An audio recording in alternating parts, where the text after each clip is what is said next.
temperature of the year. Well, hi there, this video's live at Stream, hot, flaming hot Saturday, at the South Bank Centre. Keeping cool, I hope. September.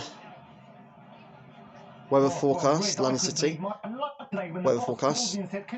Climate change, UK2023. South Bank Centre and report on the hot sunny weather we're having. Well, what a great evening to be here. Time it's 18:49 p.m. in the evening. In our lot, that's 11 minutes to 7 p.m. in the evening. And it is incredibly Wednesday the 6th of September. Because it is incredible, as just said. But what do people think? Because it's not everyone's cup of tea, is it? Well, I asked people a little bit earlier, but before that, it got me wondering as to what is causing this sudden hot weather in September. Apparently, it's due to a jet stream which comes across from the Atlantic. Everything above it is the cooler, wetter weather which we've had for a lot of the summer. Yep. Everything below it is the hot, sunny weather which the rest of Europe have had. Which means we're now getting similar weather to the rest of Europe. But like I said, it's not everyone's cup of tea. Some people love it, some people don't. Earlier, I walked down the Thames and found out what people who are out and about were thinking today. But I see you're fanning yourself today, not getting too hot? It is a bit too hot today, yes, if I'm honest. Yeah, a little bit too hot to come to London because we come from Essex and I didn't expect it to be this hot in London. But hey ho, we booked the theatre, so what can you do? And you say you're enjoying your ice cream? I am enjoying my ice cream, whether it's hot, whether it's cold, whatever weather. That's why in a week's time we're off somewhere even hotter. Where are you going? To Gran Canaria. Real change in the weather, it's turned really hot. Does this suit you? Do you know what? I don't want to sound rude, but I think London is the sort of city where it's nicer when it's winter than when it's summer. Because if you don't have a car and you need to go to the beach, you know, the TfL is quite expensive to go there. So I'd rather be in Greece with this weather, not in London. Right, I'm a bit confused. Does that mean you like it or you don't? I don't like it. Oh. I can't please everyone. Bag of feelings there, but generally I'd say people are tending to enjoy it because they've had to wait so long for the warm weather we're getting. Let me speak now to Ted Hodgkinson, who's from the South Bank Centre. Good for my sunflowers.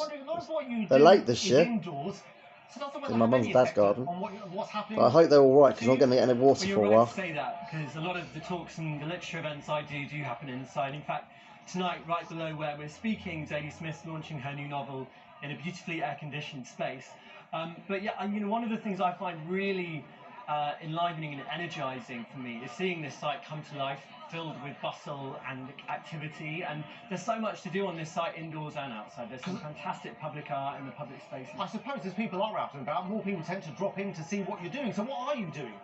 We do so much all the time, but you know, we've got fantastic free events. 55% of what we do is free and open to everyone. So if you want to come along to something like Mix and Move and learn some new dance moves, or Simmer Down with Tomorrow's Warriors, which is a fantastic regular reggae night, Future Tense, which is a brilliant series platforming exciting emerging talent, or if you want to come to something inside one of our fantastic auditoriums or the gallery space, we've got a really exciting retrospective, the biggest retrospective of the acclaimed Japanese photographer Hiromi Tsujimamoto, which is happening in the Hayward Gallery. And with the cost of living crisis being here, I know a lot of what you do can also be free as well, so you don't necessarily have to buy tickets. Absolutely, it's a really integral part of what we do right from the origins of South Bank Centre. Really important to us to ensure that, as I said, 55% of what we do is free and open to everybody, and that we make sure that there's everything from platforming exciting artists in our public spaces to really interactive things, so dancing, gigs, you name it. We've got the Literature Festival coming up in the There you go, guys. Got a really exciting free program. Fascinating, isn't it? Question. Do you like the hot weather or not? You know, I do actually. I really like the hot weather. Well, you've got a few more days of it to enjoy, so do enjoy it. Ted, thanks very much for that. Well, people who have loved the weather we've had over the summer are winemakers. Apparently it's been perfect for them, and they were enjoying bumper crops. So we put Nicola Ford on the Piccadilly line to head over to Ealing, where some growers there, well, they've had a great time. I bet they have. At Horsenden Grape and Honey Farm, it's their best harvest yet. But it wasn't always so fruitful. 5 years ago, it was a derelict patch of land until Joseph saw its potential. I looked at it and I thought, what can grow on a sloping south-facing hill? And the only thing that could grow is a vineyard. 6 gardeners got together and raised some money to help prepare the land. To choose which grapes to grow, they took a sample of the soil and sent it to France to be tested. They came back with the types of vines that would grow really, really well in this climate and in this soil. We keep one stem here which looks like a good one. So maybe that one will be the next one we'll use for the next year's fruiting stem. And looking after those grapes Interesting, is isn't it? Shirley, who's become something of an expert. We Fascinating. use a refractor to test for the specific gravity of sugar in the grape juice.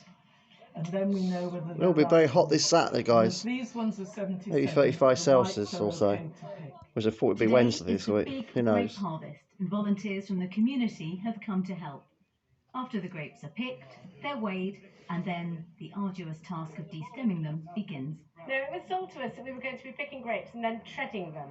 There was no talk about sitting and de-stemming, which is just a very posh way of saying ripping them off the stalks with no cheese or biscuits. And after all that hard work, this is where the fun begins. Treading the grapes. Squeezing where it. They hope they're going to make That's fun. a lot of juice. There's a lot of fun in They're that. treading the grapes here for the first time. For the Cool, oldest innit? member of the group, 92-year-old Eddie, it's been a hit.